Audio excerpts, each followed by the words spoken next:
Zaheerabad area హాస్పిటల్లో emergency వార్డులో విద్యుత్ సరఫరా నిలిచిపోయిన ఘటనపై రాష్ట్ర ప్రభుత్వం సీరియస్ గా స్పందించింది. ఈ ఘటనపై మంత్రి దామోదర రాజనరసింహ స్పందించి విచారణకు ఆదేశించారు. విచారణలో జనరేటర్లు సిద్ధంగా ఉంచకపోవడం, విద్యుత్ అంతరాయం సమయంలో వెంటనే ఆన్ చేయకపోవడం, నిర్లక్ష్యంగా వ్యవహరించినట్టు తేలడంతో ఆసుపత్రి సూపరింటెండెంట్ డాక్టర్ శ్రీధర్ను సస్పెండ్ చేశారు. ఈ ఘటనపై రాష్ట్ర ప్రభుత్వం అన్ని ప్రభుత్వ ఆసుపత్రుల సూపరింటెండెంట్లకు ఆదేశాలు జారీ చేసింది. విద్యుత్ సరఫరా నిలిచిపోతే వెంటనే జనరేటర్లు ఆన్ చేయాలని, రోగులకు ఇబ్బందులు కలగకుండా చూడాలని సూచించింది.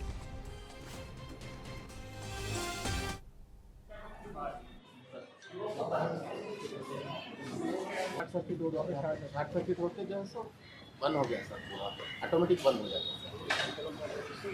हाँ, पहले अंदर प्रॉब्लम होने के बाद यहाँ गया मेल्ट हो गया।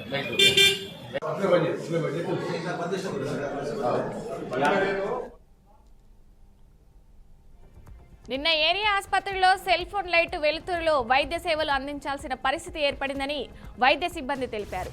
విద్యుత్ సరఫరా నిలిచిపోయినా జనరేటర్లు పనిచేయకపోవడంతో వైద్య సిబ్బంది సెల్ ఫోన్ లైట్లు వేసుకుని రోగులకు సేవలు అందిస్తున్నట్లు వివరించారు. ఆసుపత్రి ఆవరణంలో 2 భారీ జనరేటర్లు ఉన్నప్పటికీ అవి పూర్తి స్థాయిలో పనిచేయడం లేదని, అందుకే ఈ ఘటన జరిగిందని వివరణ ఇచ్చారు. రైట్కి ఇదే అంశంపై మరింత సమాచారం మా ప్రతినిధి బాసిత్ అందిస్తారు. బాసిత్. విజయ, జహీరాబాద్ ఏరియా హాస్పిటల్ పై ప్రభుత్వం సీరియస్ అయింది. నిన్న జరిగిన ఈ ఘటన సెల్ ఫోన్ లైట్, చార్జ్ లైట్లో వాళ్ళు చేస్తున్న కార్యక్రమాలను బట్టి వాళ్ళు లైట్ లేకపోయినా చికిత్స చేసిన విజువల్స్ ను మీడియాలో ప్రసారం కావడం, ఆ ప్రసారమైన వీడియోలను చూసి ప్రభుత్వం కూడా స్పందించడం జరిగింది. జహీరాబాద్ ఏరియా హాస్పిటల్లో సూపరింటెండెంట్ డాక్టర్ శ్రీధర్ను కూడా సస్పెండ్ చేయడం జరిగింది.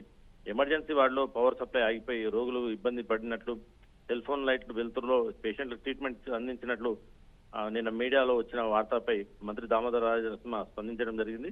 ఈ ఘటనపై ఆయన త్వరలో విచారణ ఆదేశించారు. ఆ విచారణలో భాగంగా సంగారెడ్డి జిల్లా కలెక్టర్, టీవీపీపీ కమిషనర్ ఘటనపై విచారణ చేసి ప్రభుత్వానికి నివేదిక ఇవ్వడం జరిగింది.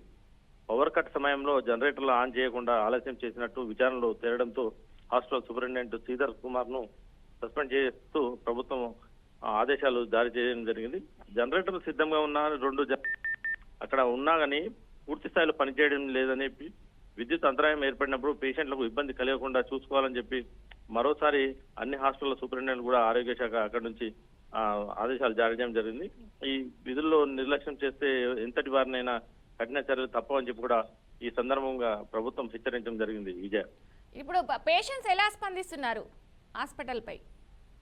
అంటే ప్రస్తుతం అయితే ఏరియా హాస్పిటల్లో అక్కడక్కడ చిన్న చిన్న లోటుపాట్లు సర్దించుకునే విషయం ఉంటుంది, కానీ పేషెంట్లకు చికిత్స అందించే సమయంలో పవర్ కట్ అయితే ఎలాంటి చర్యలు తీసుకోవట్లేదు, వీళ్ళు స్పందించడం లేదని చెప్పి కూడా అక్కడ పేషెంట్లు చెప్పడం జరిగింది. అదే విధంగా ప్రభుత్వం కూడా ఎంత ముందుకొచ్చి దాన్ని ప్రభుత్వ ఆసుపత్రులను మంచి ప్రైవేట్ హాస్పిటల్ ధీటుగా పనిచేయాలని చెప్పి డాక్టర్లకు తో పాటు సిబ్బందిని కూడా ప్రతిసారి హెచ్చరించిన అని మంత్రి ఇలాఖా అయిన ఈ జహీరాబాద్ లో ఇలాంటి ఘటన చోటు చేసుకోవడంతో చాలా ఇబ్బందికరంగా మారిందని చెప్పి చాలా మంది అనుకుంటున్నారు. ఈ రోగులు కూడా ఇలాంటి వారిపైన పైన చర్యలు తీసుకుంటేనే ప్రభుత్వ ఆసుపత్రులు సరిగా పనిచేస్తాయని చెప్పి కూడా రోగులు తమ హర్షాన్ని వ్యక్తం చేస్తున్నారు. విజయ, థ్యాంక్ యూ బాసిత్.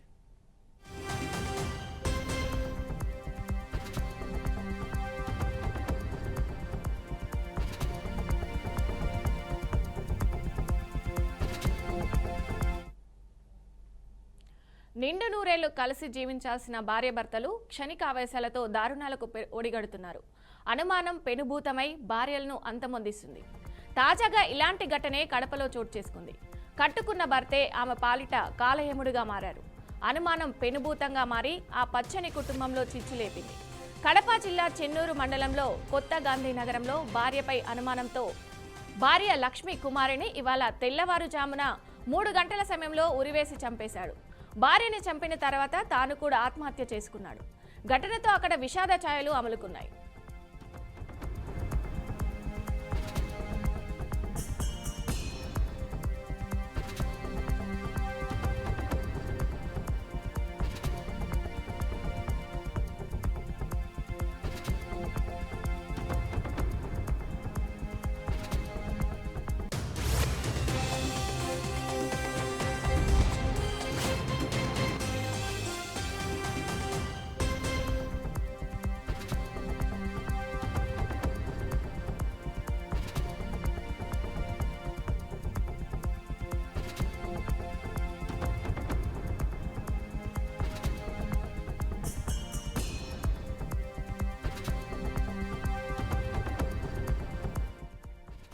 కువైట్ నుంచి 11 రోజుల క్రితం స్వగ్రామానికి వచ్చిన నిత్యానంద్ తన భార్య లక్ష్మీ కుమారిపై అనుమానం పెంచుకున్నాడు. ఈ కారణంతో ఇరువురు మధ్య గొడవలు జరుగుతూ ఉండేవని బంధువులు ఆరోపిస్తున్నారు. ఆ అనుమానంతోనే ఆదివారం తెల్లవారుజామున లక్ష్మీ కుమారిని నిత్యానంద్ గొంతుకు తాడుతో బిగించి చంపాడు. ఆ తర్వాత ఉరివేసుకొని ఆత్మహత్యకు పాల్పడ్డాడు. వీరికి 2 కుమార్తెలు ఉన్నారు. స్థానికుల సమాచారం మేరకు పోలీసులు ఘటనా స్థలానికి చేరుకున్నారు. ఇరువురి మృతదేహాలను పోలీసులు పోస్టుమార్టం కోసం కడప రిమ్స్ కు తరలించినట్లు తెలిపారు. ఘటనపై కేసు నమోదు చేసి దర్యాప్తు చేస్తున్నట్టు పోలీసులు వెల్లడించారు. ఇదే అంశంపై మరింత సమాచారం మా ప్రతినిధి కృష్ణ అందిస్తారు. కృష్ణ. Thank you Vijay. అయితే కడప జిల్లాలో అయితే దారుణ సంఘటన అయితే చోటు చేసుకుంది అనేసి అనుకోవచ్చు. అయితే మొత్తానికి కడప జిల్లాలోని కమలాపురం నియోజకవర్గంలో చెన్నూరు మండలంలోని చెన్నూరు గ్రామానికి చెందిన నిత్యానందన్ అనే వ్యక్తి అనుమానాస్పదంతో భార్య లక్ష్మీ కుమారిని అయితే ఆదివారం తెల్లవారుజామున 3 గంటల సమయంలో అయితే ఉరివేసి చంపేసిన సంఘటన అయితే తెలిసిందైతే ఈ నేపథ్యంలో చూస్తే ఏది ఏమైనప్పుడు కూడా అతను దాదాపు 11 రోజుల క్రితమే అయితే కువైట్ నుంచి రావడం జరిగింది. అయితే అతనికి 2 పిల్లలు కూడా ఉన్నట్లయితే సమాచారము. అయితే ఆ 2 పిల్లలు కూడా గంగా యమున అనే ఒక పాప 8 సంవత్సరాలు, అదే విధంగా గంగా మౌనిక అనే పాప 5 ఏళ్ళు. అయితే 2 పిల్లలు కూడా ఉన్నట్లు తెలుస్తుంది. అయితే ఆమెను చంపిన తర్వాత కూడా ఇతనికి కూడా ఉరివేసుకొని చనిపోయినట్లయితే ఆ సమాచారం తెలుస్తుంది. అయితే ఇదే నేపథ్యంలో చూస్తే ఆ యొక్క సంఘటన స్థలానికి కూడా చెన్నూరు పోలీసులు కూడా చేరుకోవడం జరిగింది. అయితే ఆ కేసు కూడా నమోదు చేసి అయితే ఆ యొక్క కేసును కూడా దర్యాప్తు చేస్తున్నట్లయితే సమాచారం తెలుస్తుంది. అయితే ఏది ఏమైనప్పుడు కూడా ఇలాంటి సంఘటనలు జరగడం కూడా ఈ మధ్య కాలంలో కడప జిల్లా అయితే దారుణంగా అయితే చాలా చోట్ల అయితే ఇలాంటి సంఘటనలు జరుగుతున్నాయి. అయితే ఈ నేపథ్యంలో చూస్తే మొత్తానికి పోలీసులు కూడా వారిని ఏం జరిగిందనే కూడా తెలుసుకోవడం జరుగుతుంది. Thank you Krishna.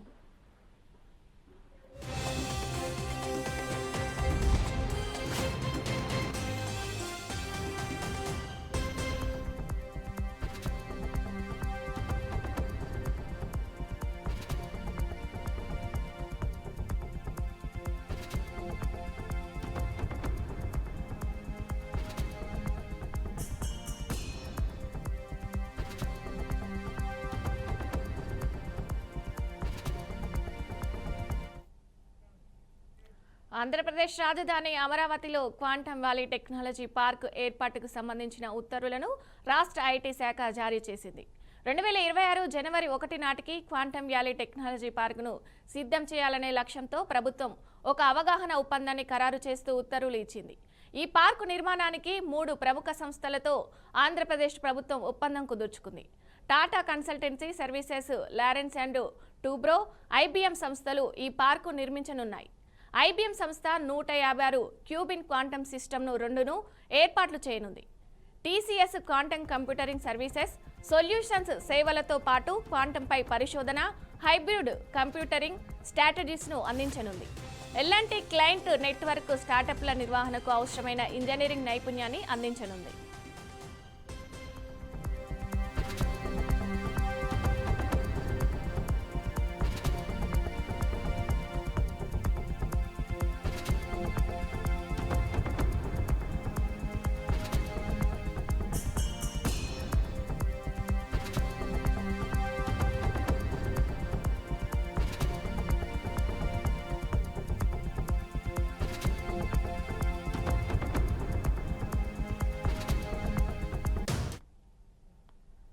ములుగు జిల్లాలో ఆపరేషన్ కగర్ జరిగిన నేపథ్యంలో 8 మంది మావోయిస్టులు లొంగిపోయారు.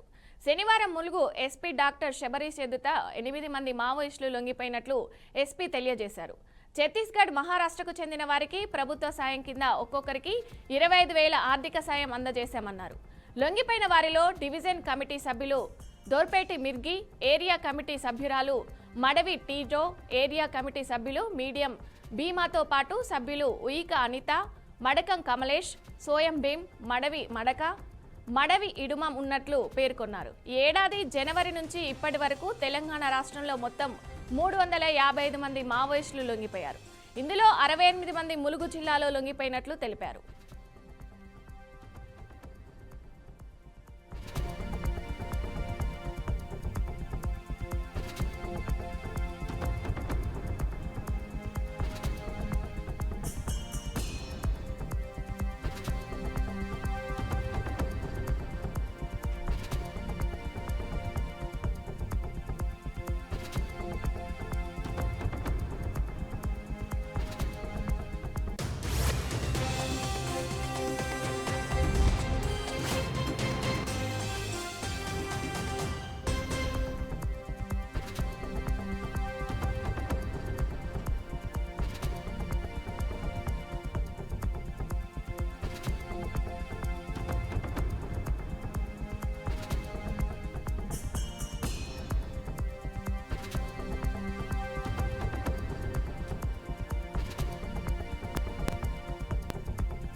సొసైటీ నామినేటెడ్ సభ్యుల తొలగింపు వ్యవహారంలో ఆంధ్రప్రదేశ్ ప్రభుత్వానికి హైకోర్టులో ఎదురుదెబ్బ తగిలింది.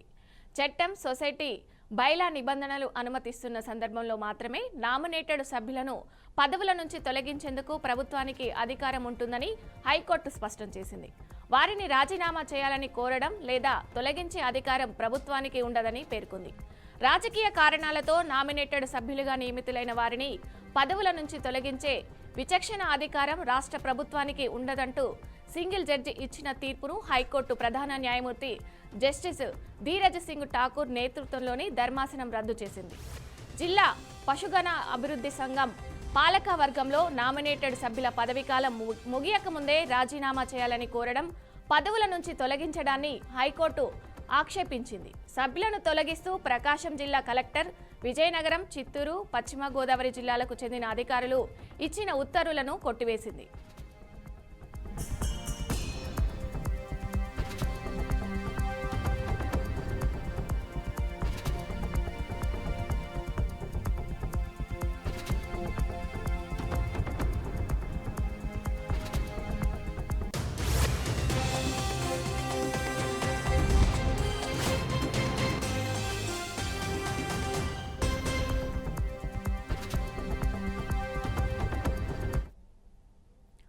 ప్రకాశం జిల్లా పశు గణాభివృద్ధి సంఘ పాలక వర్గంలో ఉన్న తనను తొలగిస్తూ జిల్లా కలెక్టర్ గత ఏడాది జూన్ 15న ఉత్తర్వులు ఇచ్చారని కోసూరు రాధా అనే మహిళ హైకోర్టును ఆశ్రయించారు.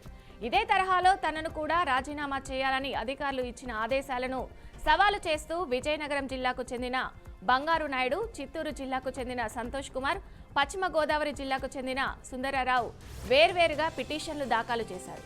ఈ పిటిషన్లను విచారించిన సింగిల్ జడ్జి నామినేటెడ్ సభ్యులను నియమించే అధికారం రాష్ట్ర ప్రభుత్వానికి ఉంది కాబట్టే తొలగించే అధికారం కూడా ప్రభుత్వానికి ఉంటుందని స్పష్టం చేస్తూ పిటిషన్ను కొట్టివేశారు. ఈ తీర్పుపై రాధా తదితరులు ధర్మాసనం ముందు అప్పీల్ చేయగా సింగిల్ జడ్జి ఇచ్చిన తీర్పును హైకోర్టు ప్రధాన న్యాయమూర్తి జస్టిస్ ధీరజ్ సింగ్ ఠాకూర్ నేతృత్వంలోని ధర్మాసనం రద్దు చేసింది.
నైరుతి రుతుపవనాల ప్రభావంతో ఈశాన్య భారత రాష్ట్రాల్లో ఎడతెరిపి లేకుండా భారీ వర్షాలు కురుస్తున్నాయి. వరదల కారణంగా పలు ప్రాంతాలు ముంపునకు గురయ్యాయి. కొండచర్యలు విరిగిపడిన ఘటనలో 3 రాష్ట్రాలలో మొత్తం 21 మంది ప్రాణాలు కోల్పోయారు. సిక్కింలోని వివిధ ప్రాంతాల్లో సుమారు 1500 మంది పర్యాటకులు చిక్కుకుపోయారు. గల్లంతైన 8 మంది పర్యాటకుల ఆచూకీ కోసం చేపట్టిన గాలింపు చర్యలకు వర్షాలు తీవ్ర ఆటంకంగా మారాయి అని అధికారులు వెల్లడించారు. అరుణాచల్ ప్రదేశ్లో 9 మంది మృతి చెందారు. ఈస్ట్ కామింగ్ జిల్లాలో ఓ వాహనం లోయలోకి జారిపోవడంతో 2 కుటుంబాలకు చెందిన 7 ప్రాణాలు కోల్పోయారు. దిగువ సుబారిసిరి జిల్లాలో 2 కార్మికులు మృతి చెందినట్టు తెలిపారు. అస్సాంలో 8 మంది మృతి చెందారు. ఎడతెరిపి లేని వర్షాల ప్రభావంతో 17 జిల్లాల్లో సుమారు 78,000 మంది ప్రాణాలు ప్రభావితమయ్యాయని అధికారులు వెల్లడించారు. మిజోరంలోనూ కొండ చర్యలు విరిగిపడి 4 మృతి చెందినట్టు అధికారులు వెల్లడించారు.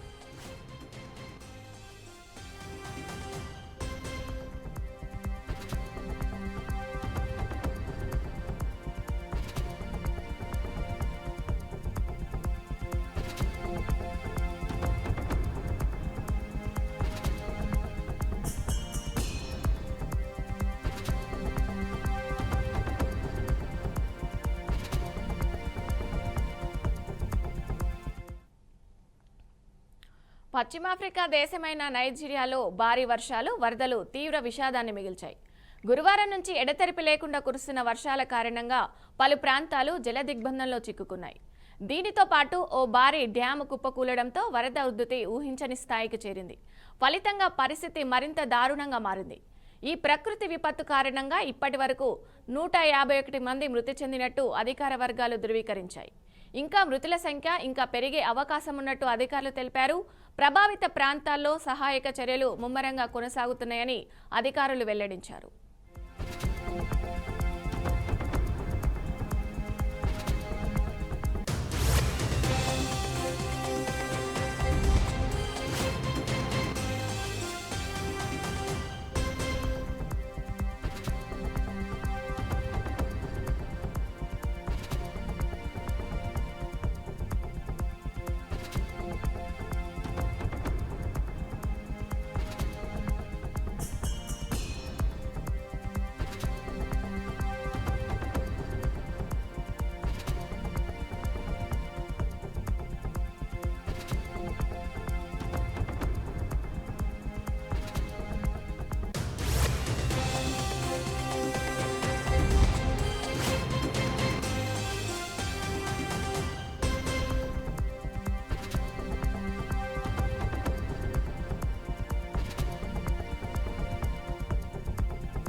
ఇండోనేషియాలోని పశ్చిమ జావా ప్రావిన్స్లో రాతి గనులు కూలిన ఘటనలో మృతుల సంఖ్య 14కు చేరిందని అధికారులు తెలిపారు.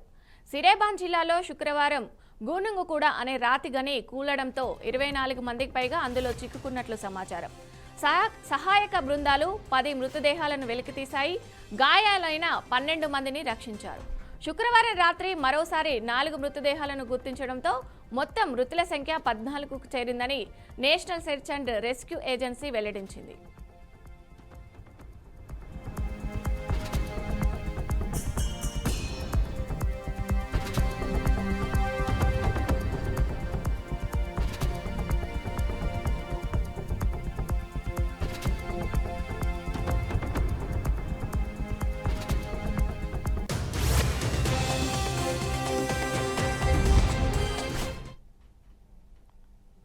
రైలు ప్రమాదాలు ప్రయాణికులను భయాందోళనకు గురి చేస్తున్నాయి.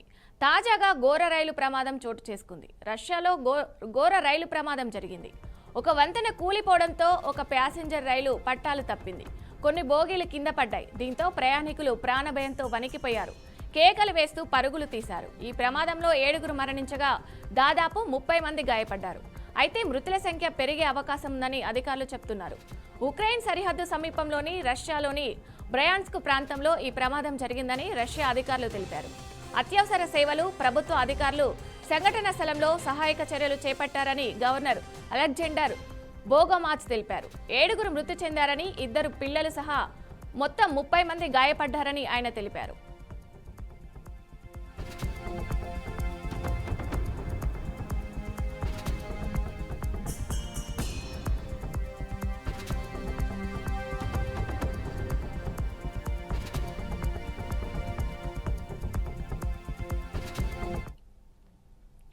కర్నూలు జిల్లాలోని పాణ్యం నియోజకవర్గ వైసీపీ మాజీ ఎమ్మెల్యే కాటసాని రాంభూపాల్ రెడ్డి నివాసం వద్ద సమావేశం నిర్వహించారు. జూన్ 4వ తేదీన జరగబోయే వెన్నుపోటు దినోత్సవంలో భాగంగా పాణ్యం మాజీ ఎమ్మెల్యే ప్రజలకు పిలుపునిచ్చారు. ఆయన నివాసం వద్ద నుంచి కల్లూరు ఎంఆర్ఓ కార్యాలయం వరకు నిర్వహించనున్న ర్యాలీలో ప్రతి ఒక్క నాయకుడు కార్యకర్త తప్పకుండా పాల్గొని విజయవంతం చేయాలని కోరారు. ఈ సమావేశంలో పాల్గొన్న నియోజకవర్గ వైసీపీ నాయకులు కార్యకర్తలకు కాటసానికి ధన్యవాదాలు తెలిపారు. అనంతరం వెన్నుపోటు దినం పోస్టర్లను విడుదల ఆవిష్కరించారు.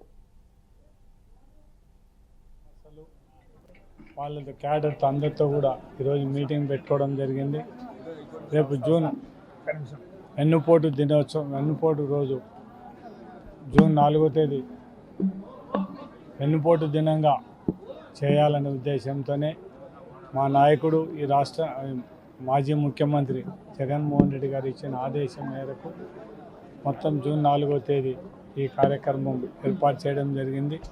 పెద్ద ఎత్తున తెలుగుదేశం ప్రభుత్వం ఎలక్షన్ల ముందు ఇచ్చిన హామీలు నెరవేర్చలేకపోవడం, ప్రజలందరినీ కూడా ఎలక్షన్ల ముందర సూపర్ 6 హామీలతో మోసం చేసి గెలిచినారు. కాబట్టి జూన్ 4వ తేదీ విద్రోహ దినంగా ఆ రోజు ప్రజలందరూ కూడా మోసపోయినారనే ఉద్దేశంతోనే జూన్ 4వ తేదీన మేము ఈ కార్యక్రమం చేపట్టడం జరిగింది. మా ఇంటి దగ్గర నుంచి ఎంఆర్ఓ ఆఫీస్ వరకు ర్యాలీతో పోయి ఎంఆర్ఓకు